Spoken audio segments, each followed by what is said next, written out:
കൂടുതൽ വാർത്തകളും വീഡിയോകളും കാണാൻ ഈ ചാനൽ സബ്സ്ക്രൈബ് ചെയ്യുക. കൂടെ ബെൽ ബട്ടൺ അമർത്തുക. നമസ്കാരം. ഏഷ്യയിലെ ടിവിയുടെ എപ്പിസോഡിലേക്ക് എല്ലാ മാന്യപ്രേക്ഷകർക്കും ഹൃദയം നിറഞ്ഞ സ്വാഗതം. ജീവിതത്തിൽ എല്ലാം ഒറ്റയ്ക്ക് നിന്ന് നേടാൻ സാധ്യതയുള്ള കുറച്ച് നക്ഷത്രക്കാരെ കുറിച്ചാണ് ഇന്ന് നമുക്കിവിടെ ചോദ്യം വന്നിരിക്കുന്നത്.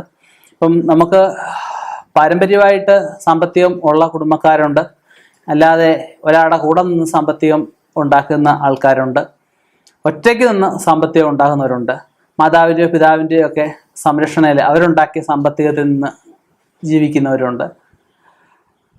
അതിൽ നിന്നൊക്കെ വ്യത്യസ്തമായിട്ട് സ്വന്തമായിട്ട് കഷ്ടപ്പെട്ട് സ്വന്തമായിട്ട് ആർജിച്ച് സ്വയാർജിത സമ്പത്ത് സ്വന്തമായിട്ട് സാമ്പത്തികം ഉണ്ടാക്കിയെടുക്കുക, സ്വന്തമായിട്ടൊരു കർമ്മ മേഖല, സ്വന്തമായിട്ട് തൊഴിൽ മേഖല, അല്ലെ ആരും കാണിച്ച് കൊടുക്കാത്ത ഒരു മേഖലയിൽ പോയിട്ട്, അല്ലെ കാണിച്ചു കൊടുത്തതായിക്കോട്ടെ കാണിച്ചു കൊടുക്കാത്തതായിക്കോട്ടെ, ആ മേഖലയിൽ പോയി അവിടെ അവരവരുടെ കഴിവ്, ബുദ്ധിശക്തി, ആ ശക്തികളെല്ലാം പൂർണ്ണമായിട്ടും പ്രയോഗിച്ച് ഈശ്വരാനുഗ്രഹത്തോടെ ആ മേഖലയിൽ നിന്ന് സാമ്പത്തികം ഉണ്ടാക്കിയെടുക്കുക, അവിടെ കൈവരിക്കുക, എച്ചരം കൊണ്ട് ഉയരുക, അതിനൊക്കെ സാധ്യതയുള്ള നക്ഷത്രമാണ് പറയാൻ പോകുന്നത്.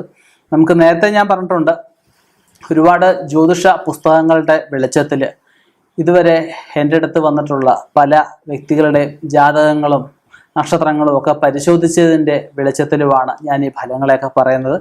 ഇവിടെ നമ്മൾ നിന്ന് 10 നക്ഷത്രക്കാരെ കുറിച്ചാണ് പറയുന്നത്.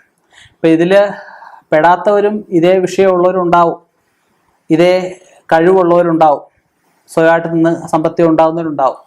ബാക്കി 17 നാളുണ്ട്, 17 നാളിലും ഉണ്ടാവും. അതിന് അവരുടെ ജാതകം കൂടി പരിശോധിക്കണം. അത് അവരുടെ ജാതക ഗുണമായിരിക്കും, ജാതക ഗുണം കൊണ്ട് നേടുന്ന അവസ്ഥകളാവാം. നമുക്ക് ആ നാളുകളിലേക്കൊന്ന് കടക്കാം. അപ്പം അശ്വതി, കാർത്തിക, പുണർതം, പൂരം, ചിത്തിര, തൃക്കേട്ട, പൂരാടം, അവിട്ടം, ഉത്രട്ടാതി, രേവതി. ഈ നക്ഷത്രക്കാർക്ക് ഞാൻ പറഞ്ഞ പോലെ തന്നെ ഇവർക്ക് കുറച്ച് കൂടുതലായിരിക്കും സ്വന്തമായിട്ട് നിന്ന് സ്വന്തമായിട്ട് കഷ്ടപ്പെട്ട് കഴിഞ്ഞാൽ, സ്വന്തമായിട്ടൊരു കാര്യത്തിന് ഇറങ്ങി തിരിച്ചു കഴിഞ്ഞാൽ. ഇനിയിപ്പോൾ ഇവർ ഇറങ്ങി തിരിക്കുമ്പോൾ ഒരു കാര്യമുണ്ട്, തിരുമേനി പറഞ്ഞുകൊണ്ട് ഈ യോഗം ഉണ്ടെന്ന് തിരുമേനി പറഞ്ഞു, അതുകൊണ്ട് ഞാൻ ഇറങ്ങി തിരിച്ചു, എനിക്ക് നഷ്ടമുണ്ടായി എന്ന് ഒരിക്കലും പറയരുത്.